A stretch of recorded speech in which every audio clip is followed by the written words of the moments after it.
Assalamualaikum warahmatullahi wabarakatuh. Sejarah seni itu bisa juga membahas mengenai seni arsitektur. Jadi arsitektur ya dunia itu bisa juga menjadi bahan kajian. Nah, kemudian kalau bangsa Indonesia bisa melakukan kajian sejarah arsitektur yang sebenarnya sangat kaya.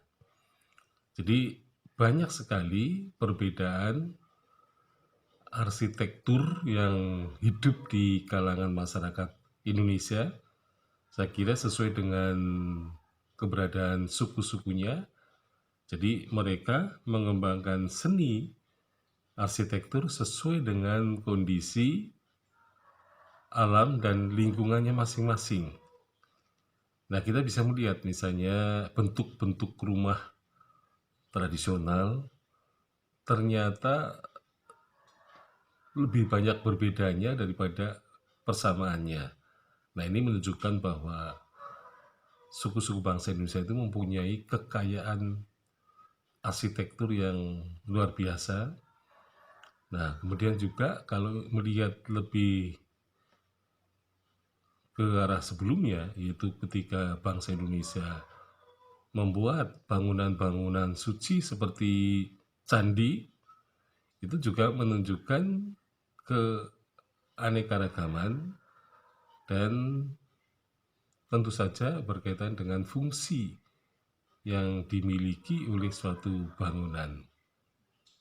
Jadi candi-candi di Indonesia ini kalau dilihat dari segi arsitektur menunjukkan bangunan yang kokoh gitu ya dan kuat, dan juga seni bangunan yang mempunyai unsur seni gitu ya, terutama dengan adanya relief, ukir-ukiran ya, kemudian juga gambaran ya, semacam filosofi ya yang dimiliki oleh suatu masyarakat pada masa lampau, juga disesuaikan dengan agama yang dianutnya.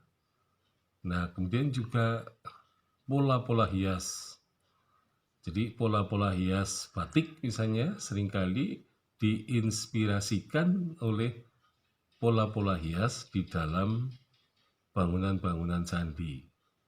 Nah, sehingga masyarakat Indonesia yang membuat ya batik itu misalnya, maka mereka tidak akan kehilangan atau kekurangan bahan terutama untuk menciptakan motif-motif batik secara terus-menerus.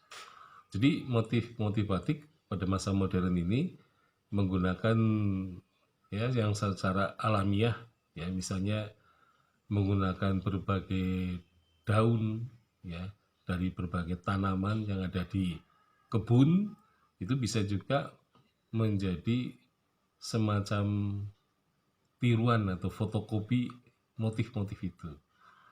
Nah, jadi sebenarnya masyarakat Indonesia adalah masyarakat yang benar-benar kreatif, yang menunjukkan responsnya terhadap keberadaan lingkungan alam itu sesuai. Artinya rumah Jawa, rumah orang Bugis, rumah orang Batak, ya, kemudian orang Padang, orang Minang, itu sungguh mereka meletakkan ya atau membangun rumah mereka itu dengan filosofinya ya. Nah, apalagi untuk merespon ya katakanlah kondisi lingkungan, karena negeri Indonesia ini adalah negeri yang katakanlah sangat jauh dari misalnya iklim ya atau angin muson yang sering eh, menimbulkan angin ribut ya. Jadi Indonesia sebagai negeri tropis itu sebenarnya bebas sekali ya, misalnya membuat bangunan yang tidak akan terkena bahaya angin muson ya, atau katakanlah yang terjadi di Filipina ya, Jadi Indonesia ini termasuk negeri yang dengan keanekaragamannya, dengan kreativitasnya, maka kreativitas itu tidak membahayakan, ya, tidak dalam posisi membahayakan ketika terjadi angin topan, ya, karena memang tiada topan dan tiada badai, ya, negeri kita ini, sehingga kita bisa bebas membentuk bangunan-bangunan rumah yang sesuai dengan seleranya masing-masing. Sekian, Assalamualaikum warahmatullahi wabarakatuh.